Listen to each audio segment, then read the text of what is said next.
Bienvenue dans l'édito de la semaine du 4 novembre 2022 avec Camille pour découvrir un résumé de 4 sujets phares qui ont animé la sphère chrétienne à partir d'articles publiés sur le site d'Info Chrétienne.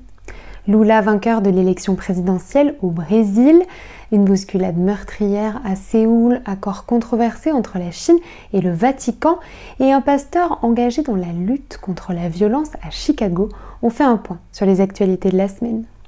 Après une campagne présidentielle durant laquelle la rhétorique religieuse a été instrumentalisée à des fins électorales, Lula a finalement été élu à la tête du Brésil dimanche, battant de justesse le président sortant Jair Bolsonaro à 50,9% contre 49,1%.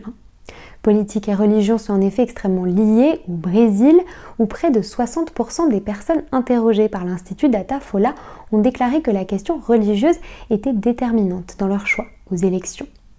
Après un long silence de 2 jours, Jair Bolsonaro s'est finalement engagé mercredi à respecter la Constitution. Le processus de transition entre les deux dirigeants est donc en cours. Au moins 154 personnes sont mortes et 82 autres ont été blessées dans la nuit de samedi à dimanche lors d'une bousculade dans le centre de Séoul, en Corée du Sud. Plusieurs milliers de fêtards, pour la plupart très jeunes, s'étaient rassemblés dans les rues étroites de la capitale sud-coréenne pour célébrer Halloween. Suite à ce drame, les églises du pays ont appelé leurs membres à prier pour les victimes ainsi que pour leurs proches. Le 22 octobre dernier, le Vatican et la Chine ont renouvelé pour 2 ans un accord provisoire qui permet à Pékin de nommer des évêques en Chine avec l'approbation du pape.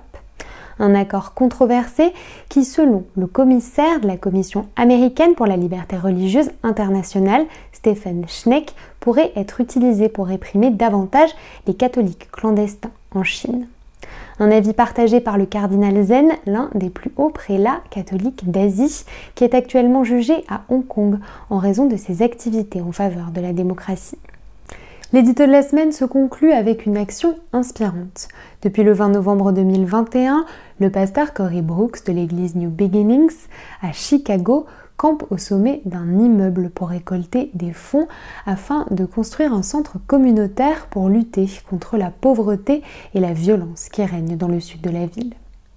Samedi dernier, il a passé sa dernière nuit dehors après une mobilisation admirable de 344 jours qui lui a permis de récolter 20 millions de dollars. Voilà pour les nouvelles de la semaine. Je vous invite à vous rendre sur le site d'Info Chrétienne pour en savoir plus sur ces actualités et sur bien d'autres encore. Si cette vidéo vous a plu, n'hésitez pas à la liker, à la partager ou à nous le dire en commentaire. Exceptionnellement, il n'y aura pas d'édito de la semaine avec Camille la semaine prochaine. Je vous retrouve donc la semaine d'après, mi-novembre. Je vous souhaite un très bon week-end. Soyez bénis.